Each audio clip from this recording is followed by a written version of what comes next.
So you're in the market for a solid, dependable used car. And the seventh generation Toyota Camry is probably high on your list. Smart move. But here's something you absolutely need to know. This single generation is basically a tale of two completely different cars. And honestly, picking the wrong one could be a real regret.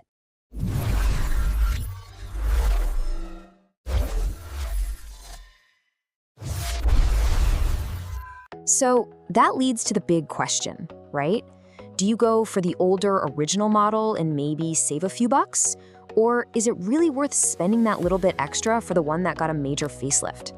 Well, that's exactly what we're gonna figure out. Let's get into it. All right, here's our game plan. We're gonna start with why this generation is so divided. Then we'll look at what made the original 2012 to 2014 models tick. After that, we'll dive into the huge 2015 refresh. And of course, we have to talk about reliability and problems before we give you the final verdict on which one you should be looking for. Okay, so let's be super clear.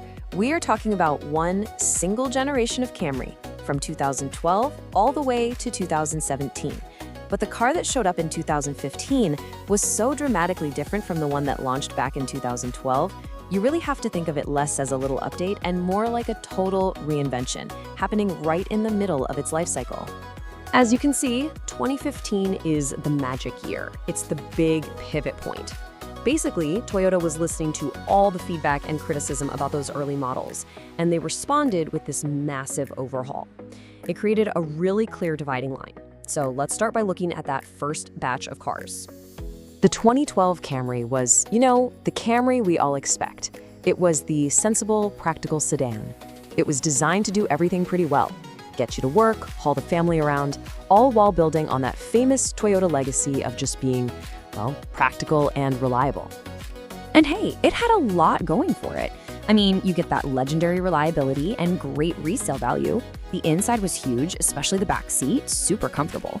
You had a choice of good, efficient engines, both the 4-cylinder and the V6. It aced its safety tests, and it even came with stuff like Bluetooth, so it doesn't feel totally ancient today.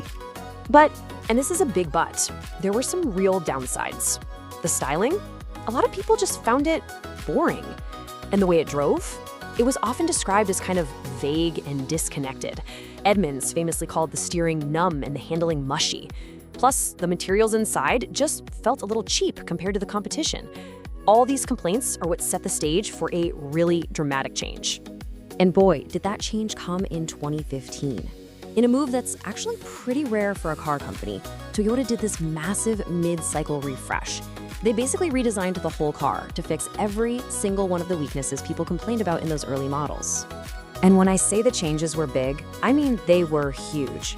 That plain Jane exterior was gone, replaced with something way more modern and aggressive. Inside, those cheap plastics got swapped out for much nicer materials. And most importantly, that mushy driving feel was gone, replaced with handling that was way more crisp and responsive. But hey, don't just take my word for it. Look at what Edmunds said at the time. They called it a thorough overhaul, specifically pointing out the brand new styling, the improved handling, and the much better interior. This was not just a new set of headlights, folks.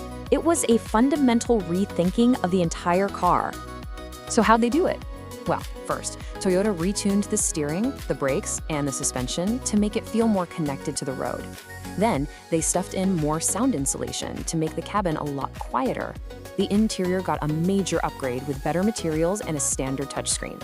And they introduced the new XSE trim, which was this perfect mix of the sporty SE model and the luxurious XLE. Okay, so the newer car is definitely better on paper, but what about owning one long-term? Let's talk reliability. We're gonna look at what owners have reported and some really important recalls you need to be on the lookout for. Well, the good news is this is a Camry, so yeah, it's a very reliable car. But what's really fascinating when you look at the data is that there's a clear improvement. The number of complaints from owners drops like a lot after that 2015 refresh.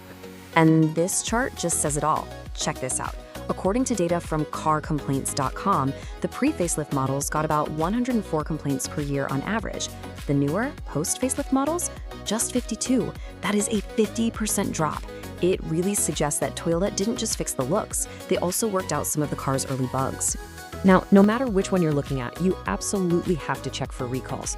For the 2012 and 13 models, there were a couple of big ones related to the airbags. And for the 2015 model, there was a recall for a potential power steering failure.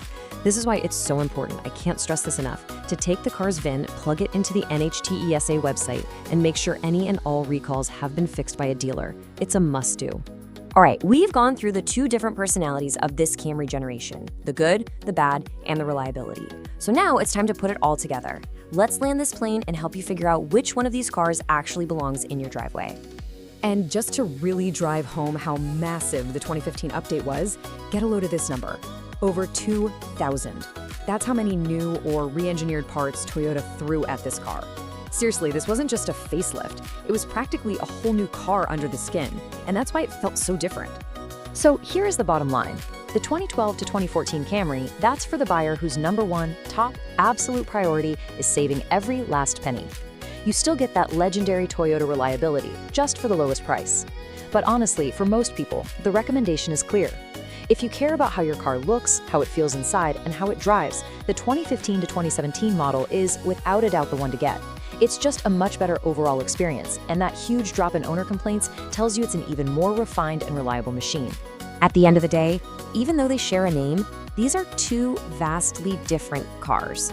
So do your research, check that vehicle history report, and just remember that 2015 is the dividing line.